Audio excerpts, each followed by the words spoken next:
The Battle of Halmstad was fought on August 17, 1676, at Filibro, approximately 5 kilometers south of the town Halmstad in southwest Sweden. It was the last battle in Halland between Denmark and Sweden. Prelude: the Danish army that landed at Helsingborg and Scania in late June 1676 managed to conquer almost the whole province in less than a month. The Swedish army had to retreat north to Vaxhö. In early August, General Jacob Duncan with about 4,000 Danish troops was sent north, to the province of Halland, to take Halmstad and if possible advance further north to join General Ulrik Fredrik Gidenlov, who had reached Gothenburg with a Norwegian army and was threatening to besiege the city. On August 11, King Charles XI and his small army headed west to intercept Duncan. General Duncan had been informed about Swedish troops heading in his direction, but as he assumed that it was just a smaller unit under General Ascherberg, he made no haste when he decided to leave Halmstad and returned south to Scania. At noon of August 17, the Swedish army reached the only road from Scania to Halmstad and Duncan was trapped.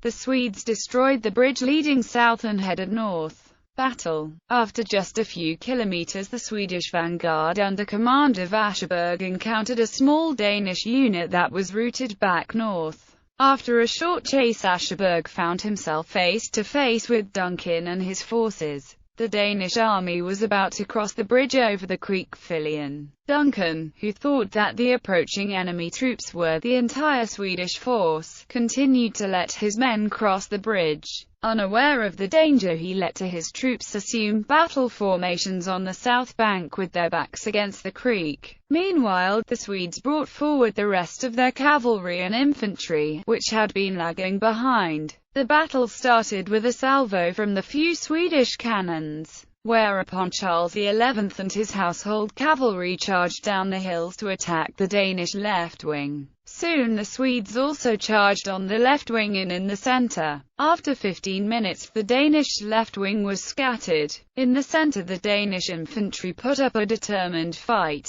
with a powerful counter-attack from a cavalry unit that tried to break through the Swedish lines, but only one squadron made it through. At this point, Duncan had realized his mistake and ordered his remaining troops to retreat back across the bridge. But the Swedish cavalry on the right wing found a ford and started moving fresh cavalry squadrons across the creek. Understanding that the battle was lost, Duncan surrendered. The action had lasted for little more than an hour. Aftermath. The defeat at Halmstad dealt a hard blow to the Danish plans to advance north and to make contact with the Norwegian army. The day after the battle, the Danish king Christian V broke his camp at Kristianstad and started marching towards Halmstad. On September 5 he reached Halmstad and began besieging the town with no result. 3 weeks later, he returned to Scania to find quarters for the winter. The battle at Filibro was also 20-year-old Charles XI's first major victory. It was an important morale boost for him, his generals, and the whole Swedish army. The army was still much too weak to confront the Danes in Scania and marched north to Varberg to await more troops.